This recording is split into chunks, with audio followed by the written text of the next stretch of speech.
Buenos días, esto es Sistemas Operativos y este vídeo vamos a continuar ficheros directorios y sistema de ficheros. En concreto vamos a ver sistemas de ficheros como estructuras de datos en disco. Queremos recalcar la diferencia entre sistema de ficheros y sistema de ficheros como gestor, como software gestor. Recordemos que en la introducción comentamos que el término sistema de ficheros, tengamos cuidado que puede ser usado tanto para nombrar al software gestor, que tenemos aquí de color, como para las estructuras de datos en disco y las abstracciones detrás que tenemos aquí entre particiones y ficheros y directorios. Vamos a empezar con recordar que en nuestro dispositivo de almacenamiento vamos a tener sectores, pistas y cilindros. Lo que va a hacer el sistema operativo en este caso es agrupar de forma lógica una serie de sectores, habitualmente 2 elevado a n, porque es más fácil hacer cuentas para dividir y para multiplicar, y esta va a ser la unidad, el bloque va a ser la unidad de transferencia mínima usada por el sistema operativo. Se busca que sea eficiente la entrada y salida de los dispositivos y que los usuarios puedan definir un tamaño de bloque que se adapte a sus necesidades. Para ello, cuando tenemos los distintos bloques en nuestro dispositivo de almacenamiento, vamos a utilizar el sistema de ficheros para organizar esa información que tiene el usuario o usuaria en el dispositivo de almacenamiento, de forma que, que el sistema operativo pueda llevar a la pista de dónde localizar la información del usuario o usuaria. Es decir, que el sistema operativo, a través del sistema de ficheros, puede permitir definir la unidad de asignación, que es ese bloque o agrupación que se puede hacer de bloques, y también se va a encargar el sistema de ficheros de la gestión del espacio libre y ocupado. Es decir, la parte que va a necesitarse para el propio sistema operativo, la parte que se está utilizando para los datos del usuario o usuaria y la parte de bloques que estén libres en ese momento. Para ello, esto supone una serie de preguntas de diseño que vamos a ir respondiendo a lo largo de este tema, como por ejemplo, de cara a definir la unidad de asignación, ¿qué unidad de asignación vamos a utilizar? Y de cara a permitir la gestión del espacio libre y ocupado, ¿qué estructura de datos va a representar mejor? ¿Qué bloques se están utilizando para un fichero? ¿Qué bloques están libres? Etcétera, etcétera. Y de cara también a la forma de gestionar, si se va a asignar todo el espacio máximo que puede asociarse a un fichero en el momento de creación o se va a hacer una asignación dinámica conforme se va necesitando. Todo este tipo de preguntas y más son las que responde el diseño de un sistema de ficheros. Respecto a cuál es el tamaño de bloque a elegir, conforme aumentamos el tamaño de bloque, se mejora la transferencia, se mejora el ancho de banda con el dispositivo de almacenamiento porque en una misma operación se transmite más datos, por tanto el número de bytes transmitido por unidad de tiempo es mayor. Pero el problema que vamos a tener con tener bloques de tamaño de, por ejemplo, 32K, como tenemos aquí, es que si nuestros ficheros son muy pequeños y en media son de 1K, eso quiere decir que para cada fichero le vamos a asociar como mínimo un bloque y vamos a desperdiciar 31 de esos 32K. Es un desperdicio, una fragmentación interna muy grande. Por ello, se busca elegir un tamaño de bloque que balancee el mejor ancho de banda, pero que desperdicie lo mínimo el uso de disco.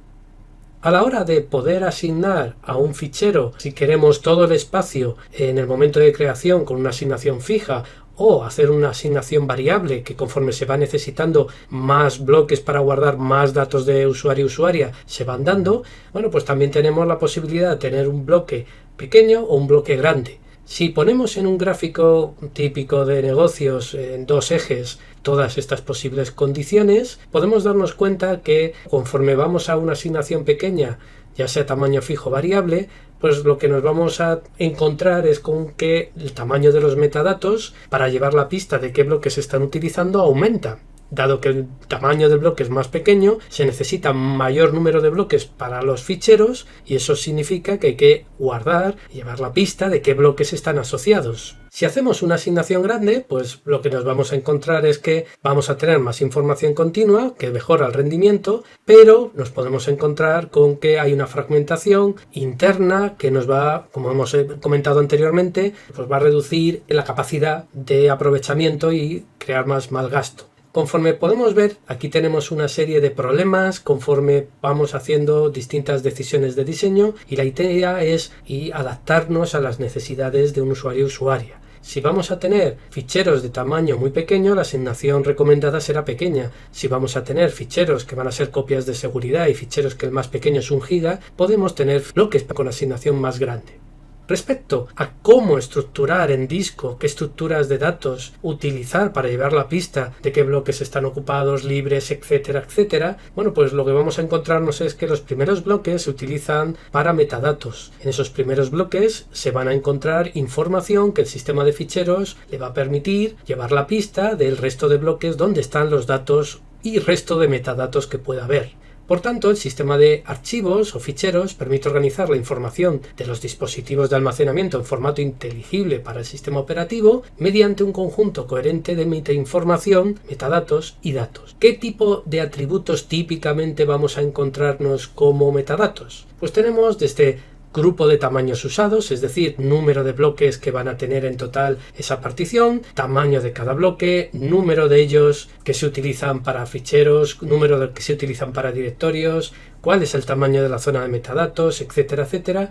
Vamos a tener también como atributos típicos la gestión de espacio libre, es decir, qué elementos están libres, cuáles están ocupados, la gestión de cuál es cada entrada de fichero y directorio, la referencia a cuál es el directorio raíz, etcétera, etcétera. Todo esto son típicos atributos que vamos a encontrarnos en los metadatos. ¿Qué operaciones vamos a tener con un sistema de ficheros? Habitualmente 3 principales: crear el sistema de ficheros, montar y desmontar. La idea de montar es que si tenemos 2 árboles de directorios, uno en un volumen raíz, otro en un volumen sin montar, lo que vamos a hacer al montar un dispositivo en un directorio es que el contenido de ese directorio se mantiene, pero va a dejar de ser visible, y en su lugar lo que se va a visualizar es el directorio raíz contenido en ese dispositivo, de manera que se crea un único árbol de directorio. Desmontar hace la operación inversa, es decir, se deja de visualizar el directorio raíz de ese dispositivo y volvemos a ver el contenido anterior que hubiera en ese directorio.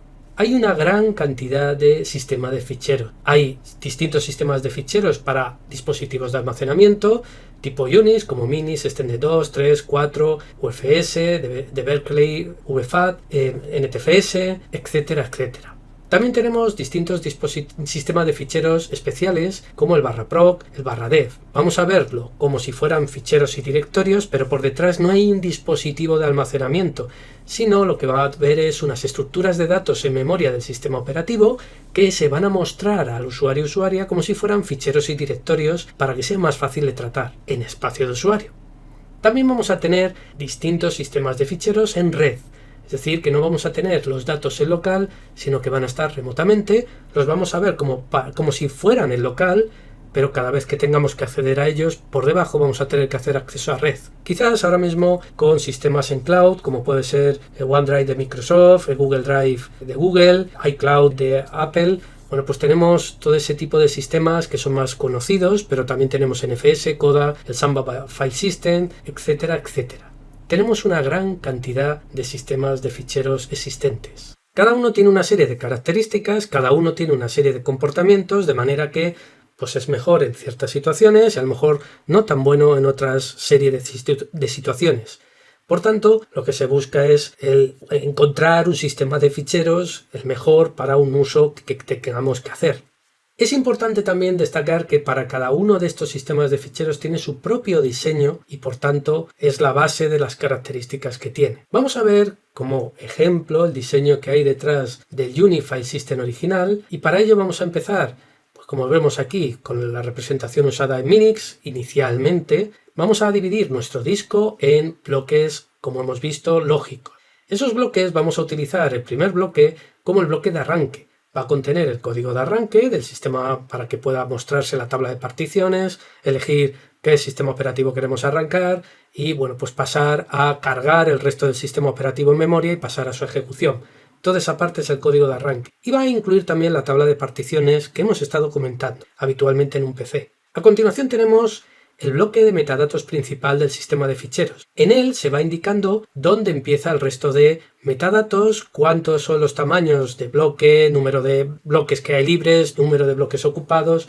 Es decir, este bloque especial al principio de la partición le vamos a llamar superbloque porque es un bloque bastante importante para poder tener el mapa del resto de estructuras de datos. A partir de ahí vamos a tener pues una serie de bloques que vamos a usar para poder tener claro la asignación de recursos. Por ejemplo, en el caso de bloques libres y ocupados, podemos utilizar un 0 en un mapa de bit, un 0 para indicar que está libre en verde y un 1 para indicar que está ocupado en rojo. Por tanto, podemos tener con esos ceros y unos un mapa para poder saber el resto de los bloques cuáles están libres y cuáles están ocupados. Y de igual forma para el resto de recursos que pueda tener el sistema de ficheros, que necesitemos saber si están libres o ocupados, podríamos utilizar este método. Además de ese mapa de bit o vector de bit, en el cual podemos marcar 0 como ocupado o libre, depende del convenio que queramos, podríamos utilizar otro tipo de estructuras, como por ejemplo listas encadenadas de recursos libres, de manera que tengamos en esa lista una especie de falso fichero que tiene todo el espacio libre, y a ese falso fichero es al cual le vamos quitando bloques conforme lo vamos necesitando para otros ficheros. Otra posibilidad es utilizar una indexación, es decir, tener un bloque, aquí indicar un bloque de disco donde está la lista de bloques que están libres, y extraer de ahí los bloques que vayamos necesitando. Tradicionalmente se suele utilizar mapas de bit por la facilidad que se tiene de uso, pero no es el único sistema existente. Después tenemos los inodos o los nodo i. Vamos a tener por cada bloque de disco un número normalmente exacto de inodos. Es decir, que si tenemos bloques de un K, pues es posible que tengamos, por ejemplo, 4 inodos justos por bloque para facilitar la transferencia. Y cada uno de esos inodos va a contener toda la información asociada para poder localizar lo necesario de esa entrada que va a ser un directorio o un fichero. Parte de esa información va a ser los atributos típicos que hemos visto de ficheros y directorios, de fechas, etcétera, etcétera, ahora lo repasaremos. Y otra parte, también muy importante, va a ser la referencia a los bloques de disco que está utilizando ese fichero o ese directorio. Normalmente, y por ir adelantando, vamos a tener en el propio inodo 10 numeritos enteros que van a ser la referencia a los 10 primeros bloques de disco. Es decir, este identificador que tenemos, este ordinal, de este es el bloque 0, 1, 2, 3, etcétera, bueno, pues vamos a tener en el propio inodo 10 enteros para indicar los 10 primeros bloques de disco. Si no es suficiente esos 10 bloques para almacenar los datos del usuario o usuaria, lo que vamos a tener es en el inodo un identificador de un bloque que lo que va a contener no van a ser datos de ese usuario o usuaria, sino va a tener todo lleno de índices a bloques donde van a continuarse guardando los datos. Si tengo, por ejemplo, un bloque de un K y tengo en este caso pues identificadores de 32 bits, de 4 bytes, eso quiere decir que tendré que dividir esos 1024 entre 4 para quedarme con el número de números enteros que puedo tener en un bloque. Y en este caso, 1024 entre 4 serían 256 referencias a bloques de un K podría tener con este indirecto simple. Si no fuera suficiente, porque tenemos, como podemos ver, pues más datos y no nos vale con los 10 más estos 256, bueno, pues en el inodo voy a tener la referencia a un bloque que lo que va a tener no es la lista de bloques directamente, sino bloques con la referencia. Es decir, vamos a tener un indirecto doble. Y ese indirecto doble, si no fuera suficiente, tendríamos un indirecto triple. Por tanto, con todo ello, tendría la posibilidad de poder, con ficheros más grandes, con más datos, tener más metadatos, pero esos metadatos son proporcionales al tamaño del fichero. Si es pequeño, se necesita pocos metadatos y conforme va creciendo el tamaño de datos del fichero, crece, como podemos ver en esta figura, el de metadatos, siendo proporcional uno a otro y escondiendo, pues bueno, todo el tratamiento de estos metadatos supone un tiempo extra y un número de acceso a disco extra, bueno, pues queda escondido porque ya de por sí el acceso a los datos es elevado. Repasar que como atributos de ese inodo vamos a tener aspectos de fechas, de creación, qué fecha y hora se creó el fichero, se ha modificado por última vez, etcétera, etcétera. Aspectos de tamaños, en distintas unidades puede ser, en byte, bloques de discos usados, etcétera, etcétera. Tema de usuarios, propietarios, tema de, bueno, pues listas de control de acceso que se puedan necesitar o referencias a dónde están esas listas, tipo de fichero, contador de enlaces, para enlaces simbólicos y enlaces, como vimos, físicos, etcétera, etcétera. Y además de ello, como hemos contado, pues un mecanismo para llevar la pista de qué bloques estamos utilizando. Hemos visto en el ejemplo de Minix el mecanismo de asignación discontinua con indexado. Pero vamos a ver el resto de opciones que podemos utilizar para llevar la pista de qué bloques de disco están asociados a un fichero. Como podemos ver, tenemos asignación continua, asignación discontinua entrelazada y asignación discontinua con mecanismo indexado, que es el que hemos visto en el caso de Minix. Asignación continua es muy fácil, es la típica que vamos a encontrarnos en un CD. Voy a adelantar. Vamos a tener que para cada fichero en su inodo vamos a indicar que para el fichero A empieza en el bloque 1 y tiene una longitud de 2 bloques. Para el fichero B empieza en el bloque 4 y tiene una longitud de 3 bloques. Entonces en este caso bloque 1, bloque 2 para el fichero A, bloque 4, 5 y 6 para el fichero B. En este caso la asignación continua nos permite además, como están de forma continua, mejorar el acceso a los datos del fichero. No tiene que estar saltando, en el caso de un disco duro, el cabezal para localizar el bloque, eso es bueno, pero para hacer asignación continua supone que los ficheros, el tamaño del fichero se tiene que conocer de adelantado, o tenemos que reservar suficientes bloques a continuación por si crece ese fichero. Si no, no podríamos hacer esta asignación continua. Para una ISO de un CD que se conoce a la hora de grabar ese CD, pues es posible utilizar asignación continua. Tenemos la posibilidad de utilizar asignación encadenada, y la idea de encadenada, una posible implementación, es que los últimos 4 bytes o 8 bytes, depende del tamaño de identificador de cada bloque, los últimos bytes de un bloque no van a ser utilizados para datos del usuario o usuaria. No, en su lugar van a ser la referencia al siguiente bloque que tenga que utilizar. Por tanto, en el inodo voy a indicar el primer bloque y la longitud, cuántos bloques hay. El primero es el 2 y hay 3 bloques. Me tendría que ir al 2, al final, leer todo el bloque, irme al final para saber cuál es el índice del siguiente. Leerme el 3, leerme el final y saber cuál es el índice del siguiente, y así sucesivamente. Necesito, como podemos ver, es fácil para inodos, necesito pocos datos, metadatos en el inodo, pero no es tan eficiente si tengo que recorrer el fichero de forma directa. Es decir, si yo quisiera ver el final de un capítulo de una serie de televisión y quisiera hacer un salto con mi reproductor para irme al final del fichero, si está en un sistema de ficheros con asignación encadenada, tendría que ver y leerse toda la película o todo ese capítulo de serie de televisión, tendría que leerlo entero de igual forma para ir localizando el siguiente bloque hasta llegar al último. Es decir, que para una asignación encadenada, hacer después un salto, hacer un LSIC, supone tener que leer toda la cantidad de datos que hay entre medias. Para solucionarlo tenemos la posibilidad de utilizar una asignación indexada. Una asignación indexada, que es similar a la que hemos adelantado con la introducción de Minix, pues podemos ver que en el bloque, la parte de metadatos, lo que vamos a indicar es que para ese fichero C hay un bloque que es el 7, donde ese 7 no va a tener los datos, sino va a tener los índices uno detrás de otro de todos los bloques ordenados según dónde están los datos, todos los bloques donde están los datos de ese usuario o usuaria. Por tanto, estarían en el 1, en el 3, siguiente el 4, el siguiente el 6. Y con ello podríamos ir accediendo a los datos que necesitáramos de ese usuario o usuaria.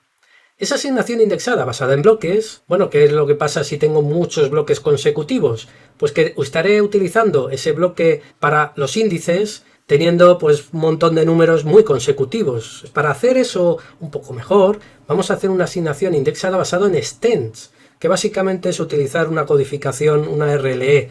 Y la idea es decir, el bloque índice 7 va a tener una tabla donde va a indicar el primer bloque y el número de bloques consecutivos, siguiente bloque y el siguiente número de bloques consecutivos. Es decir, que en lugar de decir que está en el 1, en el 2 y después decir, por ejemplo, que está en el 4 y ya está, imaginemos que está en el 1, 2, 4, 5, pues lo que vamos a decir es, empieza en el 1, la secuencia, el extend, el fragmento, y ese fragmento va a tener 2 bloques consecutivos. En este ejemplo que he comentado empieza en 5 y va a tener 2 fragmentos consecutivos.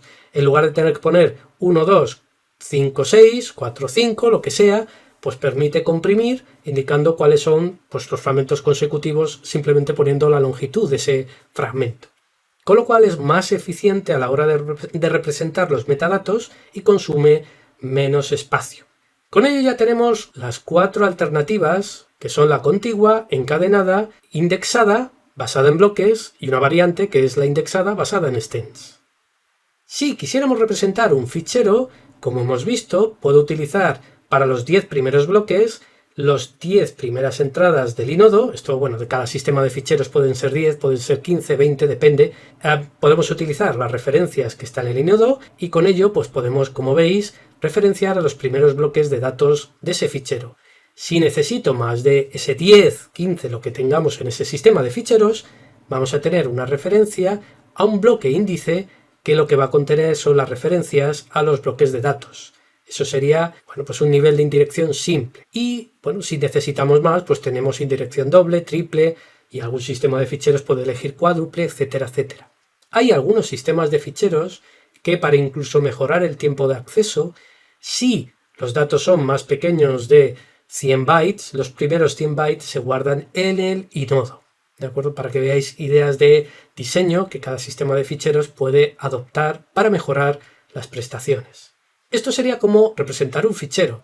¿Cómo representar un directorio? Podemos verlo internamente dentro de las estructuras de datos, claro está, como un fichero especial tiene un atributo que indica que es un directorio, pero es un fichero especial que su bloque de datos lo que va a contener es una tabla en la cual se va a indicar los pares numerito, espacio y nombre de ese fichero. Ese numerito que vemos es la referencia al inodo correspondiente.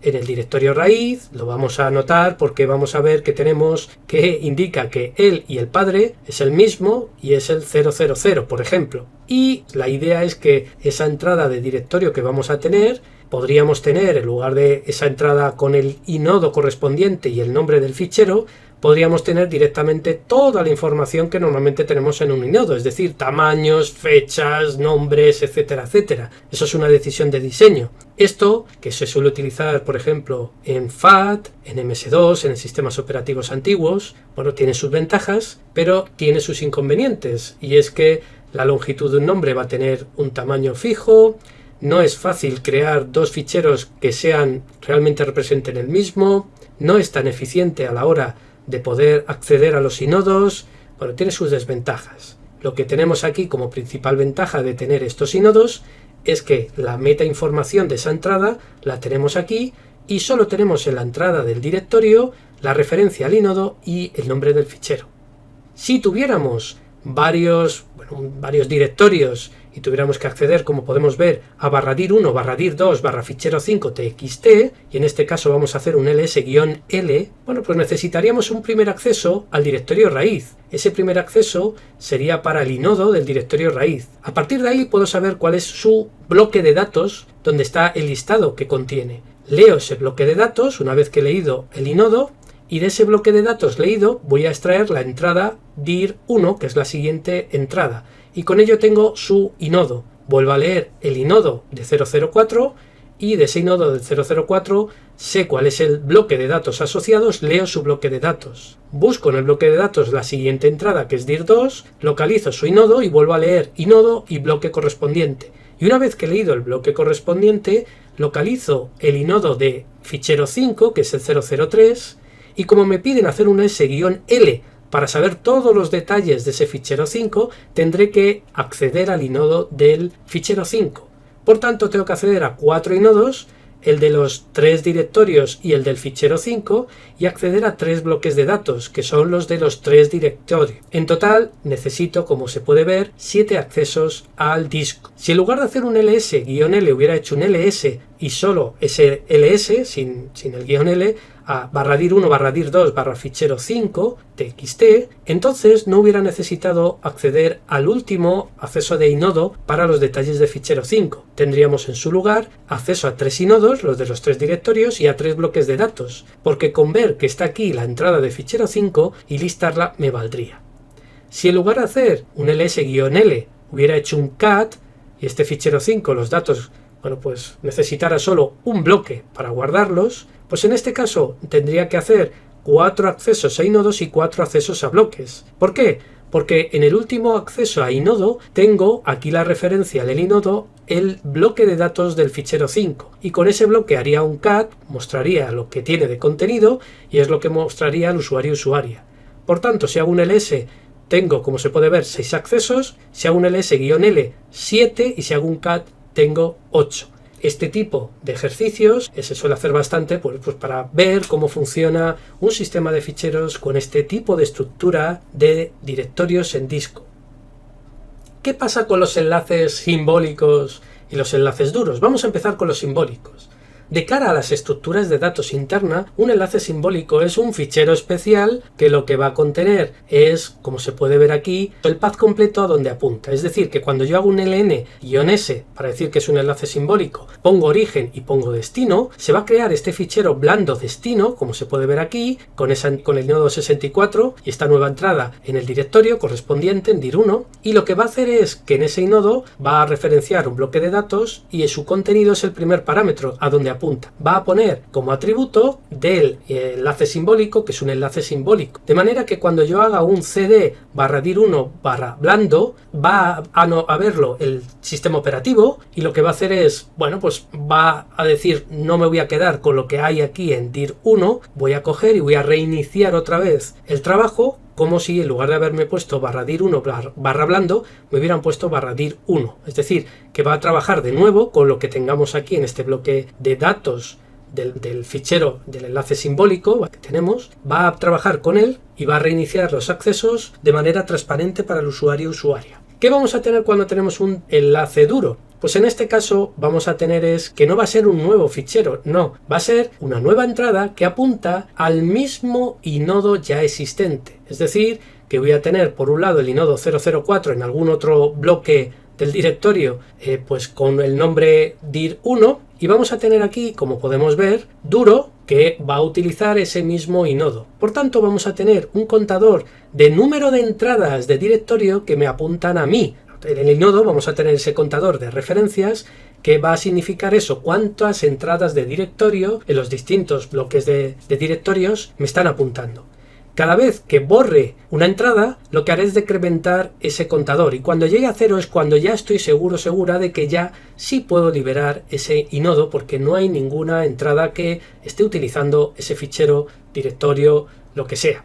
Esa es la gran diferencia entre un enlace blando, que su estructura de datos es un fichero especial cuyo contenido es a donde apunta, y un enlace duro, que simplemente es un alias para tener con otro nombre una referencia al mismo inodo.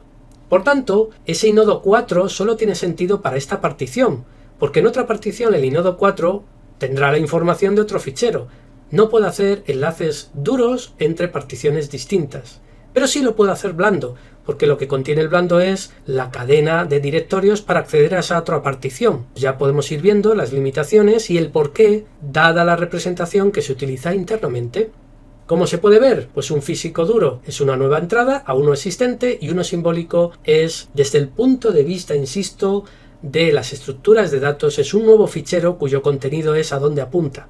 Pero de cara al usuario y usuaria, el enlace simbólico no ve eso, ve simplemente que el efecto es a dónde apunta. En el caso de una FAT, lo que vamos a tener es un poco distinto. En el caso de la estructura de directorios que se utiliza en sistemas operativos como MS2, DR2, etcétera, etcétera, lo que vamos a tener es que el disco se va a dividir en bloques, esos bloques se van a juntar en lo que se va a llamar unidad de asignación, que veremos a continuación, se van a agrupar bloques, y lo que vamos a hacer es que vamos a tener el primer bloque, lo vamos a utilizar para el arranque, a continuación vamos a tener dos copias de la FAT, y ahora veremos cuál es la File Allocation Table, que es una lista encadenada para llevar la pista de qué bloques de disco pertenecen a un fichero. Después vamos a tener el directorio raíz y a continuación tenemos los bloques, en este caso las agrupaciones de datos que van a utilizar tanto los subdirectorios como los ficheros. Los directorios, en este caso como el directorio raíz, van a tener toda la información y no vemos nodos. Vamos a tener el nombre, los distintos atributos de permisos, tamaños y cuál es el bloque o agrupación inicial de ese disco. El nombre está limitado a 8 caracteres para nombre más 3, este index.html habría que quitar el AL, más 3 para extensión. Y lo que vamos a tener para saber la pista de qué bloque pertenece a qué fichero es que, por ejemplo, tenemos fichero 1, su primer bloque es el 45. Bueno, pues vamos a acceder a esta FAT y nos vamos a ir a la entrada 45. Y esa entrada 45 vamos a encontrar dentro un numerito. Ese numerito es el índice de la siguiente entrada en la FAT. y vamos a tener que el siguiente bloque es el 58, o siguiente agrupación es la 58, y dentro voy a ver cuál es el siguiente, y el siguiente tengo aquí una marca para decir que es fin de fichero, ya no hay más. Para el cambio, el prueba zip, tenemos que el primer bloque barra agrupación es el 91, aquí ya utilizo el bloque 91 de disco para coger los datos, y como es el siguiente, pues accedo a la FAT, y ahí me encuentro el índice, el numerito entero del siguiente, que me dice que es el 51 y que es el último bloque. ¿Cuántas entradas tengo en la FAT? Bueno, pues normalmente vais a ver que se indica si es una FAT de 12, FAT de 16, FAT de 32. FAT32 es la que se utiliza habitualmente hoy en día para una partición en la cual podamos intercambiar pues con una cámara de fotos, con un Linux, etcétera, etcétera. La idea es que este número de bit nos indica cuántas entradas va a tener esta FAT. Es decir, que si tenemos 12 bits, eso quiere decir que el ancho del numerito entero que nos dice el siguiente es 12 bits. Por tanto, tengo en esta FAT 2 elevado a 12 bloques o 2 elevado a 12 entradas que puedo referirme. Por tanto, lo que voy a tener que hacer es dividir el disco duro en 2 elevado a 12 agrupaciones, y cada una de esas agrupaciones es la que referencio en esta tabla. Si tengo un disco duro de 1 tera y utilizo FAT12, lo que estoy haciendo es que, bueno, cada agrupación es casi, por exagerar, es 1 giga, con lo cual estoy desperdiciando muchísimo espacio. Por eso se ha ido, conforme ha ido evolucionando la FAT, se ha ido incrementando este número de bits para, bueno, pues aprovechar mejor y hacer que el tamaño de esa agrupación sea más pequeño y pueda aprovechar los discos grandes mejor. También destacar otro problema que vamos a encontrar, y es que tenemos 2 copias de la FAT. Siempre se indicaba que si fallaba una, pues la otra la teníamos para recuperar. Pero hay que recordar que si falla una, eso quiere decir que las 2 FAT van a ser distintas. El problema es cómo distinguir cuál es la que está fallando.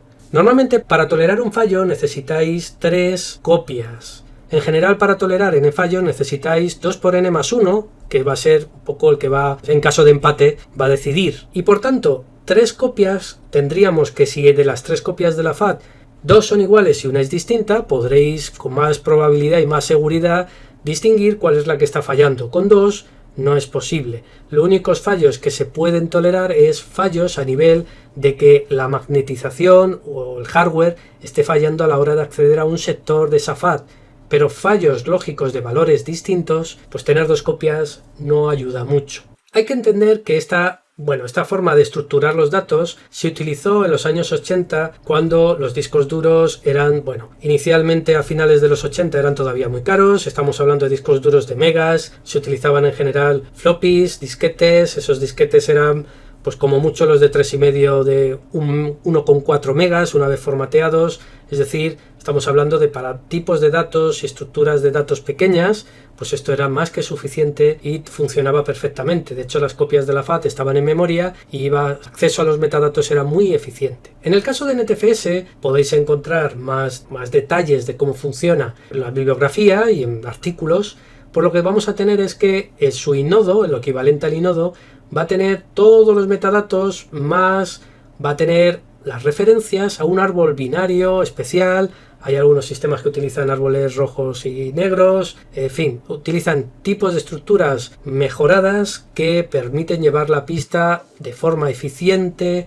para búsquedas en este caso, de forma eficiente de los bloques que se están utilizando. Sobre todo búsquedas para que cuando haya que hacer un lseek para saltar a una posición de un fichero, se pueda buscar de forma eficiente cuál es el bloque asociado. Y con esto terminamos este vídeo sobre sistemas operativos